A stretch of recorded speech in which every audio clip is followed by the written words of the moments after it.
मित्रांनो, तुमचं पुन्हा एकदा GB स्टोरी टेलर या यूट्यूब चॅनलवर स्वागत आहे.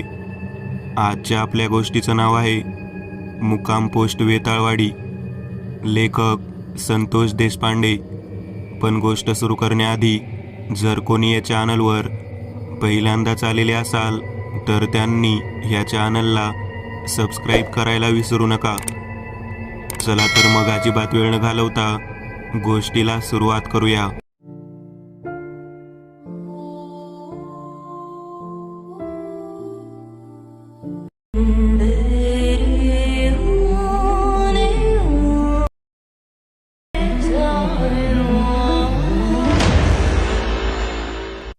एसटी आगाराच्या प्रमुखांनी आम्हाला सांगितलं की आजपासून गाडी परत बस आगारामध्ये घेऊन यायची नाही. ती मुक्कामाला त्याच गावी ठेवायची. जमत असेल तर शेवटच्या गावी शाळेच्या मैदानामध्ये गाडी मुक्कामाला ठेवा. मी आणि संदीप दोघेही जण प्रथमच ड्युटीवरती लागलेलो होतो. कॉन्ट्रॅक्ट बेसिसवरती एसटी महामंडळामध्ये काम करण्याची पहिलीच वेळ होती. मुक्कामाला जायचं म्हटल्यानंतर संदीपने सोबत 2 डझन पाव आणि मिरची भजी घेतलेली होती. त्यासोबत दारू पिण्यासाठी म्हणून 2 देशी क्वार्टर घेतलेले होते. आजपर्यंत या गावाला मुक्कामाला जाण्याची कधीच कोणावर वेळ आलेली नव्हती, परंतु पहिल्यांदा जात आहे म्हटल्यानंतर तेथील निसर्ग सौंदर्य आणि बाकीच्या गोष्टी मनाला भरड पाडणाऱ्या होत्या. संदीप मला म्हणाला, दीपक, सोबत अंथरूण पांघरून घ्यावे लागेल, कारण बसच्या टपावरती झोपायचं आहे. गाडीच्या आतमध्ये झोपायचं नाही. वर झोपल्याशिवाय आजूबाजूचा जो परिसर आहे तेथील मजा आपल्याला येणार नाही. मी संदीपला आवर्जून म्हणालो, एक लक्षात घे, वेताळवाडी या गावाच्या शाळेची गेटची चावी श्याम्या म्हणायच्या नावाकडे असते. जर गेटची चावी नसेल, कुलूप असेल तर बाहेर झोपावे लागेल. गाडी आपल्याला रोडवरतीच लावावी लागेल. शाळेत झोपता येणार नाही. तेव्हा संदीप म्हणाला, पुढच्या स्टेशनला जाऊ, तिथे गाडी लावू, काही काळजी करू नको. तळेवाडीच्या जवळच वेताळवाडी म्हणून गाव आहे. तिथे रात्री खूप नीरव शांतता असते, त्यामुळे काही अडचण येणार नाही. त्यांचं बोलणं ऐकल्यानंतर मी म्हणालो, हा रूट नवीन आहे, जरा चौकशी करायला, कारण ते गाव मुक्कामासाठी कसं आहे, काय आहे, काहीच माहिती नाही. संदीप माझ्याकडे पाहत म्हणाला, मुक्कामासाठी गाव कसलं आहे म्हणजे काय म्हणायचं आहे नेमकं तुला? तेव्हा मी म्हणालो, आपण एवढी मोठी 20-25 लाखाची गाडी घेऊन त्या ठिकाणी थांबणार. गावामध्ये जर चोरटे असले, रात्रीतून काही सामान चोरीला गेलं तर कसं काय? काही काळजी करू नकोस. गेट बंद असेल तरच प्रॉब्लेम येणार. श्यामा म्हणायचा जो दुकानदार आहे त्याच्याकडे चावी आहे, आपण पाहूयात. आम्ही या गावामध्ये शेवटची गाडी घेऊन पोहोचलो. तळेवाडीला पोहोचल्यानंतर गेटच्या बाहेरच्या बाजूला आम्ही कुलूप पाहिलं. श्याम्याच्या दुकानापाशी गेलो तर तो पण नव्हता. आता मात्र चांगलीच अडचण झाली, कारण त्या गावात ओळखीचे म्हणून असं कोणी नव्हतंच. मग संदीप मला म्हणाला, मला वाटतं आपण 3 किलोमीटर लांब असलेल्या वेताळवाडी गावामधील चावडीजवळ जावं. शांत, नीरव शांतता, त्याचबरोबर कडेला धरण असल्यामुळे गारवासुद्धा भरपूर आहे. मी त्या गावाचं नाव ऐकल्यानंतर त्याला म्हणालो, नावामध्येच वेताळ आहे, मला तर नकोच वाटतं बाबा. संदीप हसू लागला. आम्हाला कधी एकदा त्या ठिकाणी जाऊन जेवण करू असं झालेलं होतं. भूक लागलेली होती. गाडी बरोबर 9:30च्या सुमारास त्या ठिकाणी आम्ही पोहोचलो. त्या ठिकाणी मुक्कामाच्या दृष्टिकोनातून जागा शोधू लागलो. ग्रामपंचायत कार्यालयाच्या बाजूला मोठा चावडीचा कठडा होता. त्या ठिकाणीच बाजूला गाडी लावली आणि आम्ही झोपी जाण्याच्या दृष्टिकोनातून तयारी करू लागलो. त्या अगोदर आम्हाला जेवायचे होते. कठड्यावरती बसून आजूबाजूला काय मिळतं का ते पाहत होतो. साधारण 8:30च्या दरम्यान गाव पूर्णतः शांत झालेलं होतं. आम्ही उशिरा पोहोचलो होतो. गावामधली सर्व दारं बंद होती. बाहेरच्या बाजूला पिण्यासाठी म्हणून फक्त चावडीच्या कडेला एक रांजण होता. यातलं पाणी घेतलं आणि बाटली भरून घेऊन आम्ही आमच्या दारू पिण्याच्या कार्यक्रमाला सुरुवात केली. ग्रामपंचायत कार्यालयाच्या बाजूला लावलेला वेताळवाडी हा बोर्ड पाहिला आणि मनामध्ये एक प्रकारची भीती निर्माण होऊ लागली. संदीप मला म्हणाला, दारू पिल्यानंतर कसलीच भीती राहत नाही. काही काळजी करू नकोस. मस्तपैकी भजीपाव खाऊयात, निवांत झोप घेऊयात. आम्ही दोघेही जण पोटभर खाणेपिणे झाल्यानंतर त्याच कठड्यावरती झोपायचं म्हणून ठरवून तेथे झोपलो. बाजूला मोठं लिंबाचं झाड होतं. झोप कधी लागली कळलीच नाही. दुपारी खूप धगधग झाल्यामुळे झोप लागली होती. साधारण 1:45च्या सुमारास नरड्याला कोरड पडली होती, म्हणून मी उठलो. मला संदीप म्हणाला, दीपक जरा गाडीकडे लक्ष दे. मी उठून पाहिलं तर माझ्या डोक्यात मुंग्या आल्या. समोर बस दिसतच नव्हती. मी संदीपला उठवलं. संदीप, अरे संदीप, बस नाही रे. बापरे, एवढी मोठी बस आपल्या जवळ लावलेली असताना गेली कुठे काहीच कळत नव्हतं. थोडं अंतर आम्ही इकडे तिकडे धावलो. आमची पुरती नशा उतरून गेलेली होती. मी संदीपला म्हणालो, मी तुला म्हणत होतो या गावात यायला नको. अरे वाद घालण्याची वेळ नाही. एवढी मोठी बस गेली कुठे शोधायला नको का? आमच्या दोघांच्या बोलण्यानुसार आजूबाजूला बराच परिसर शोधून झाला होता. तेवढ्या धरणाच्या कडेला जाणाऱ्या वाटेच्या बाजूला जिथे पाणी होतं तिकडे जायचं ठरवलं. बरंच अंतर चालत गेल्यानंतर उताराला बस दिसली. या ठिकाणी अगदी व्यवस्थित पद्धतीने एसटी आणली कोणी याचा विचार आम्ही करत होतो, कारण त्या गावामध्ये तर कोणी जागे दिसत नव्हतं. संदीप मला म्हणाला, जाणून बुजून कोणीतरी इकडे गाडी घेऊन आलेला आहे. नालायक लोक साले. आम्ही दोघे हळूहळू पुढे जाऊ लागलो. तेव्हा एसटी बसच्या वरच्या भागामध्ये कोणीतरी फडक्याने बस पुसत होते हे दिसू लागलं. 1-2 नव्हे, तब्बल 4 ते 5 माणसं होती. हा विचित्र प्रकार पाहून आम्ही घाबरलो. एवढ्या रात्री या ठिकाणी बस आणून तिला धुवायला आणि पुसायला एवढी लोक आली कशी काय, हाच विचार मनामध्ये सुरू होता. तेवढ्यात एक गोष्ट मात्र व्यवस्थित पद्धतीने लक्षात आली की मुळात माणसं नव्हतीच. संदीप म्हणाला, अरे नीट पहा, त्यांचे शरीर किती जीर्ण झालेलं आहे. अरे बापरे, हे काय पाहत आहोत?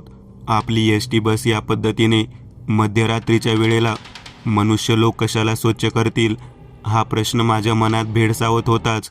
आणि त्यातच त्या स्वच्छ करणाऱ्या लोकांचे शरीर पाहिल्यानंतर आम्ही ओळखले की ज्यांच्या शरीरावरती मांस नाही, केवळ हाडं दिसत आहेत, अशा पद्धतीची ही सर्वच्या सर्व भूतच असावी. आता मात्र काय करावे कळेना.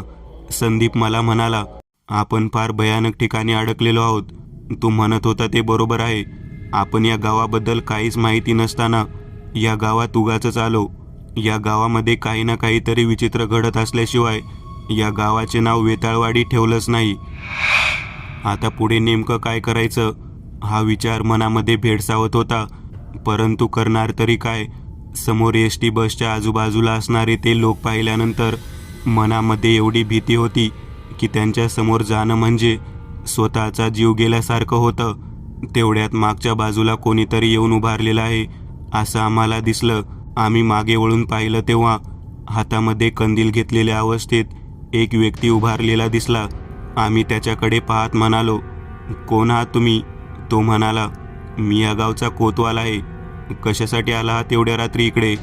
तेव्हा मी त्याला सांगितलं, आम्ही दोघेही जण रात्रपाळीला मुक्कामाला आलो आहोत. मागच्या बाजूने कंदील घेऊन उभा राहिलेला माणूस पाहिल्यानंतर आम्हाला जरा बरं वाटलं. आम्ही त्या व्यक्तीकडे पाहत म्हणालो, हा काय प्रकार आहे?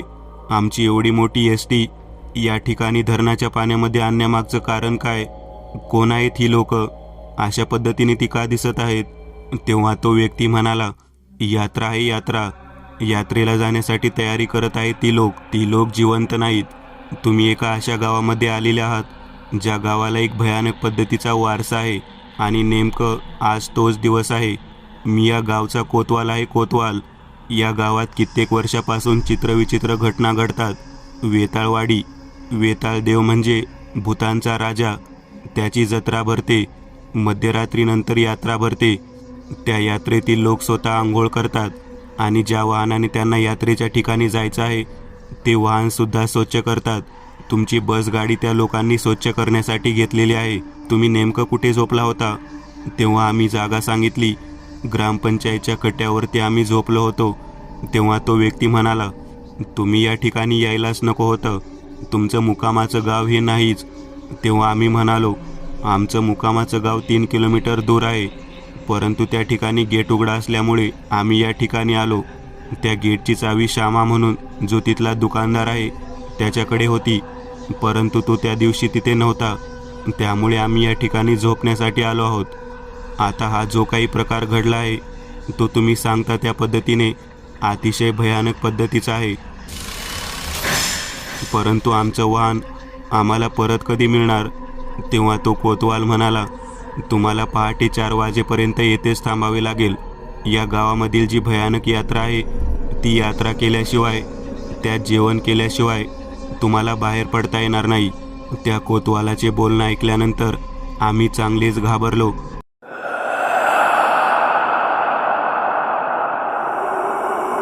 बाहेर पडता येणार नाही म्हणजे दिवस उजाडल्यानंतर तर आम्ही बाहेर पडू शकतो ना?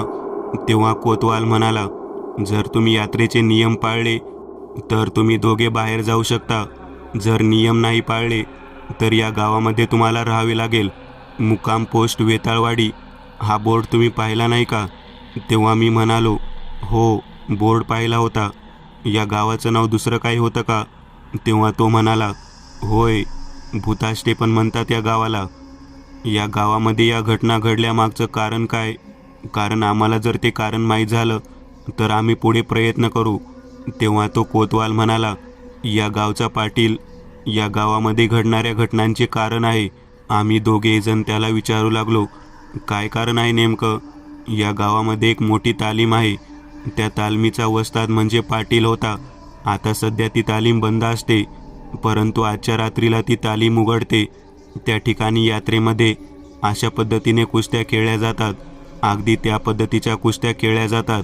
या गावामध्ये असणारी यात्रा ही केवळ साधी यात्रा नसून एक भयानक पद्धतीची यात्रा आहे.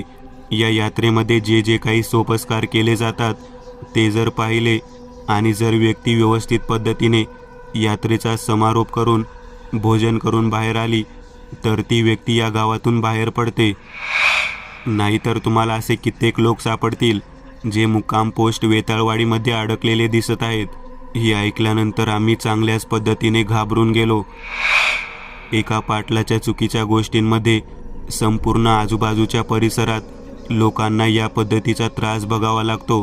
त्या कोतवालाबरोबर आमचे बोलणे सुरू होते. कोतवाल आम्हाला म्हणाला, तुम्ही या ठिकाणी आलात खरे, परंतु आता बाहेर पडण्यासाठी तुम्हाला त्या तालमीच्या बाजूला असलेल्या मोठ्या पटांगणामध्ये जावे लागेल, ज्या ठिकाणी काही वेळाने यात्रेला सुरुवात होईल. आम्ही त्या पटांगणाकडे जाण्यासाठी निघालेलो होतो. आम्ही कोतवालला म्हणालो, आमची एस.टी. बस परत कधी मिळणार? तेव्हा तो म्हणाला, जेव्हा यात्रा संपेल तेव्हा तुमची एस.टी. आहे या जागी असेल. एका चित्रविचित्र प्रकाराला आम्ही सामोरे जात होतो. अशा पद्धतीचा प्रकार आम्ही उभ्या आयुष्यात कधी ऐकलेला नव्हता. आम्ही आमच्या बालपणी काही गोष्टी ऐकल्या होत्या की त्या गोष्टी भूताच्या यात्रेशी संदर्भात होत्या, परंतु अशा प्रकारची यात्रा आमच्या नशिबात कधी येईल असे आम्हाला वाटले नव्हते.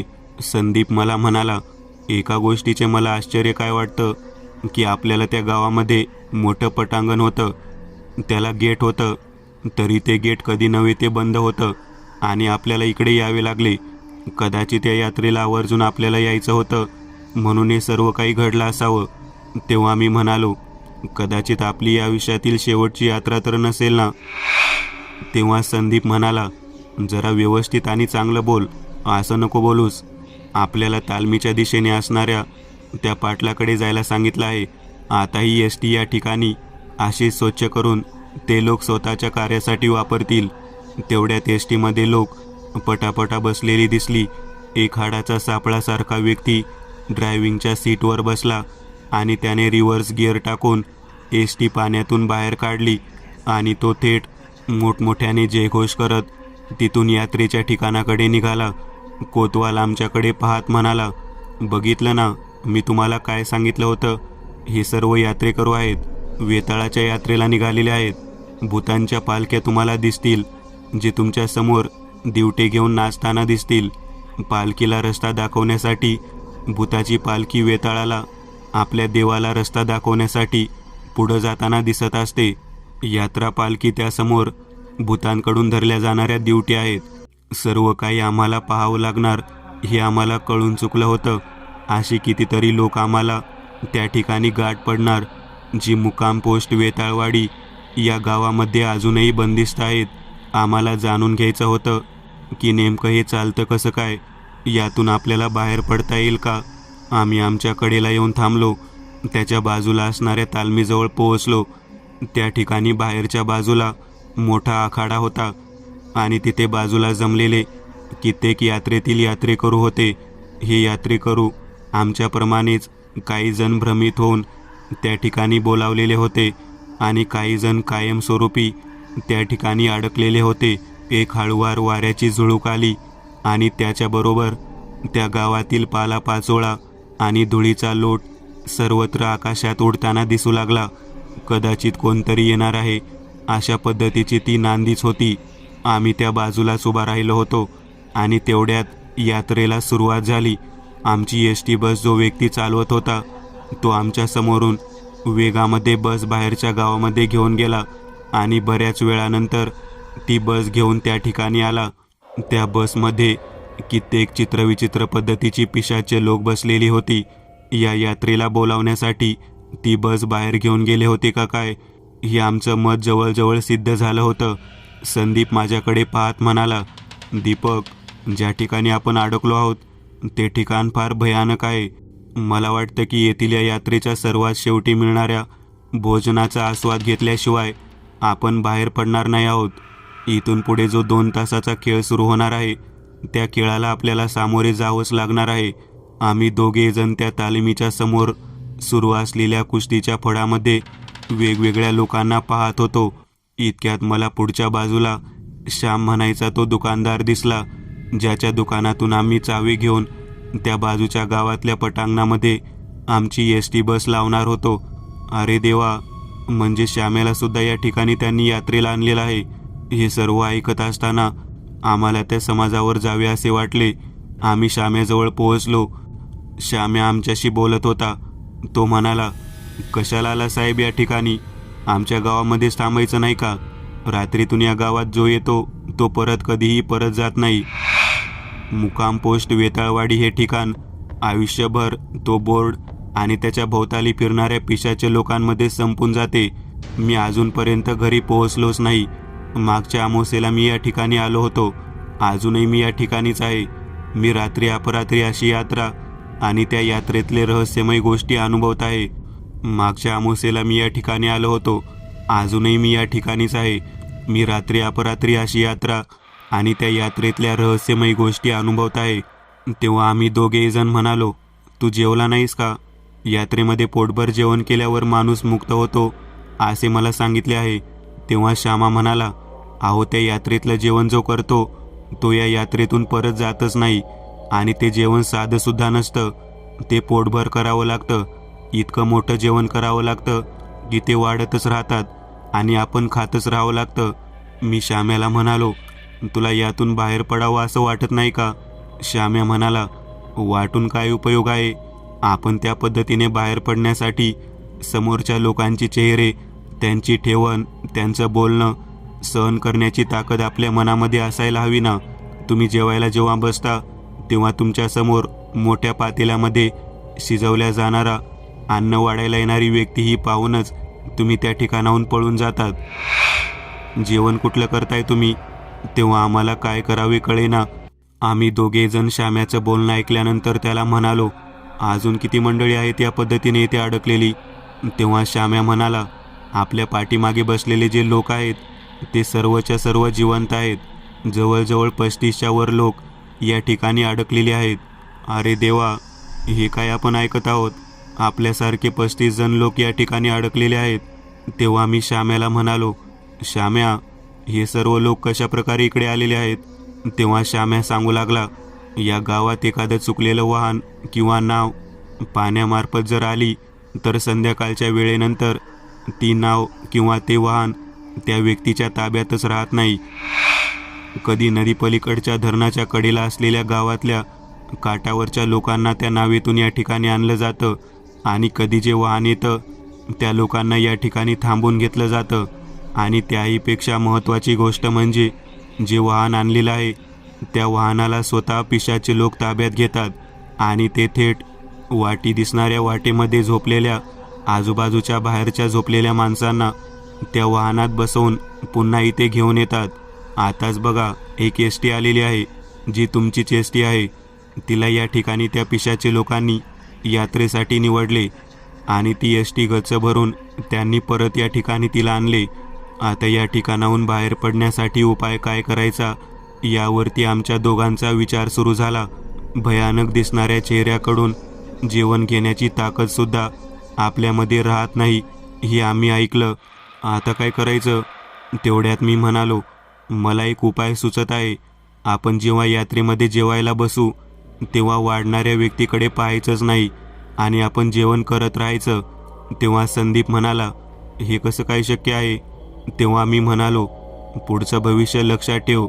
ज्या गोष्टी अशक्य आहेत त्या केल्या तर आपण यात्रेतून बाहेर पडू, नाहीतर आपण बाहेर पडणार नाही. तेव्हा श्याम्या आम्हाला म्हणाला, जे लोक जेवण करतात त्या लोकांना स्वतः पिशाची शक्ती या ठिकाणाहून आणलेल्या वाहनामध्ये बसवते आणि गावाच्या बाहेर नेऊन सोडते. हे काय बोलत आहेस तू? तेव्हा श्याम्या म्हणाला, होय, मी खरं ते सांगत आहे. आतापर्यंत केवळ 5 व्यक्ती या ठिकाणाहून बाहेर गेलेले आहेत. आता मात्र आम्हाला कळून चुकलं की या ठिकाणाहून कोणी ना कोणीतरी बाहेर जाऊ शकतो. आपण का नाही? हा विचार आमच्या मनात आला. आम्ही जेवायचं ठरवलं. त्या यात्रेमध्ये कुस्तीचा फड रंगलेला होता. तेथे चित्रविचित्र पैलवानांच्या कुस्त्या सुरू होत्या. श्याम्याला विचारल्यावर श्याम्या म्हणाला, हे सर्व पिशाचे आत्मे आहेत.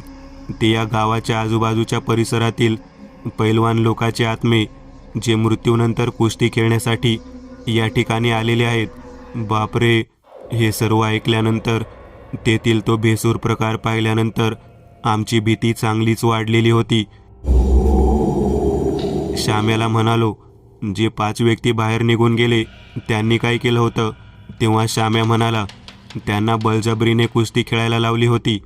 कुस्ती खेळल्यानंतर लगेचच जेवणाचा कार्यक्रम झाला आणि जेवणाचा कार्यक्रम झाल्यावर ते त्या वाहनात बसून परत गेले.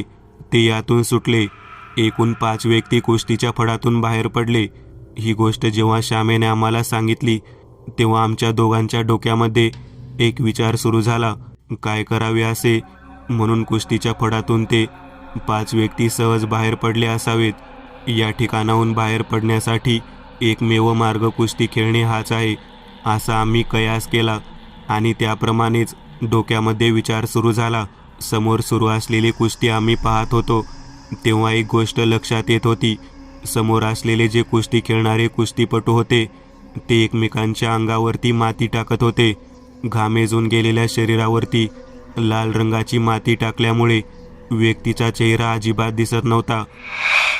संपूर्ण अंग लाल, चेहरा लाल आणि लाल मातीने भरलेलं संपूर्ण शरीर.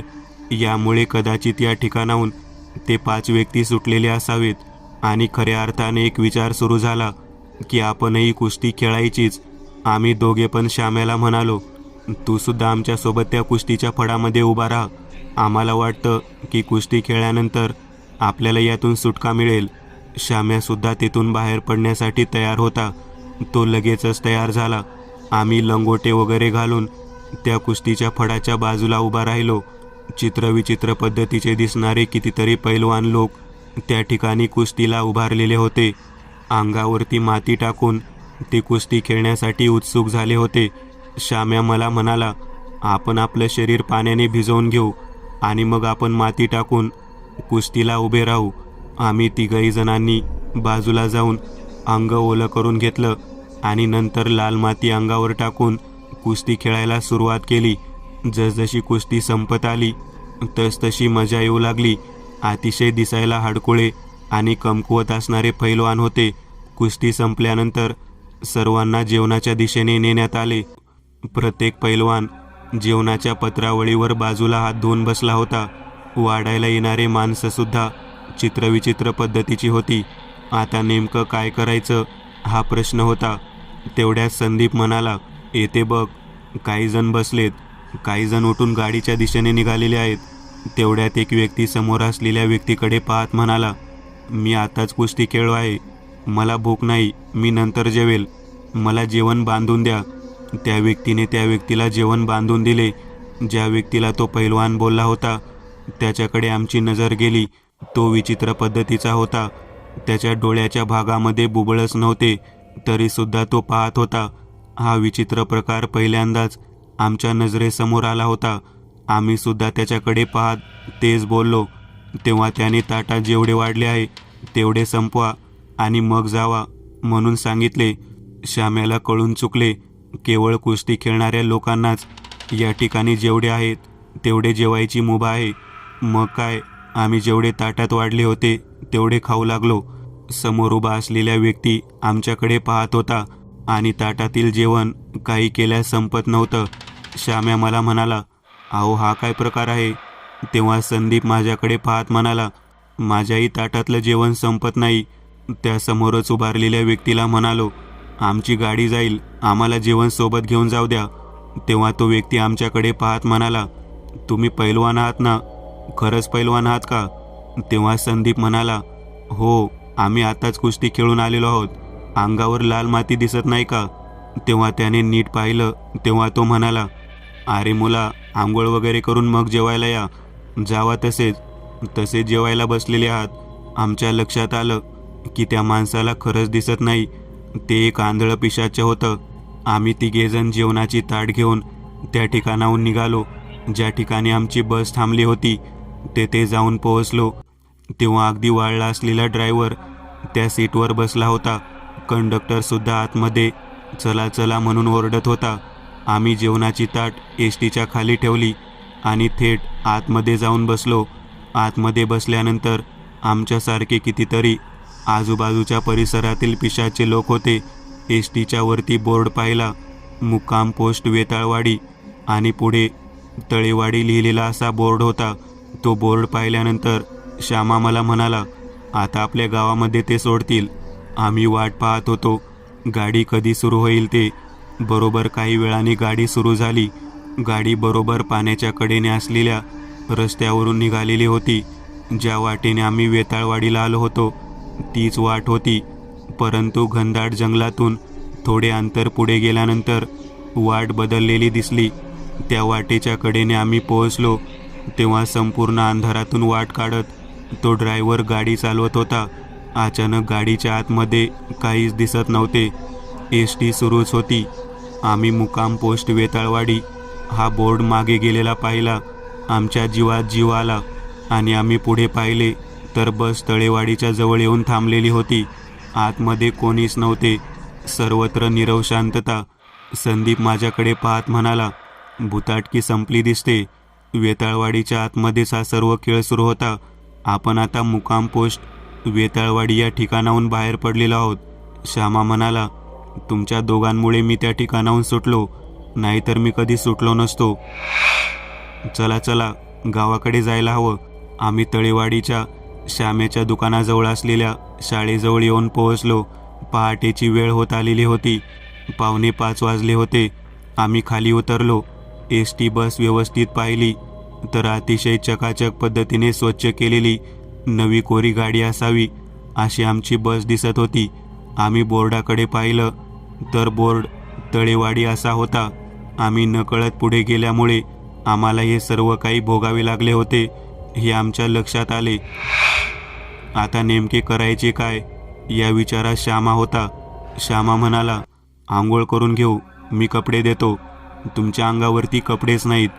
तेव्हा आम्ही श्यामेच्या घरी जाऊन आंघोळ केली, कपडे बदलले. श्यामेच्या घरातले श्यामेला पाहिल्यानंतर ओरडू लागले, किती दिवस झाले कुठे गेला होता? आम्ही किती वाट पाहिली. 2-3 दिवस झाला आम्ही वाट पाहत आहोत, तरीसुद्धा तू कुठे सापडत नाही. तेव्हा श्यामा जास्त काही न बोलता घरच्यांना शांत राहायला सांगत होता. आम्ही त्याचे कपडे घालून परतीच्या मार्गाने प्रवासासाठी निघालो. सूर्योदय व्हायला काही वेळ अवकाश होता. आमचे लक्ष मागच्या दिशेने चाललेले होते. संदीप मला म्हणाला, आयुष्यात पुन्हा ज्या ठिकाणी मुक्काम आहे त्या ठिकाणी जायचं. त्याच्या व्यतिरिक्त कोणत्याही गावाला विनाकारण जायचं नाही. भले त्या ठिकाणी गाडी लावून रात्रभर जागावं लागलं तरी चालेल, परंतु अशा चित्रविचित्र गावाला अजिबात जायचं नाही. मुक्काम पोस्ट वेताळवाडीमधून आमचा प्रवास संपलेला होता. केवळ श्यामा हा व्यक्ती गाठ पडल्यामुळे आम्ही त्या ठिकाणाहून बाहेर पडलेलो होतो. त्याच वेळेला काही अंतरावरती एक वृद्ध व्यक्ती एस टीला हात करताना दिसली. आम्ही त्या व्यक्तीला गाडीमध्ये बसवलं. तो व्यक्ती आमच्याकडे पाहत म्हणाला, वेताळवाडीवरून आलेला आहात का? आम्हाला आश्चर्याचा धक्का बसला. आम्ही म्हणालो, तुम्ही कोण आहात? तेव्हा तो व्यक्ती म्हणाला, मी पण तुमच्यासारखीच कुस्ती खेळून अर्धवट जेवण बांधून त्या ठिकाणाहून निघालो आहे.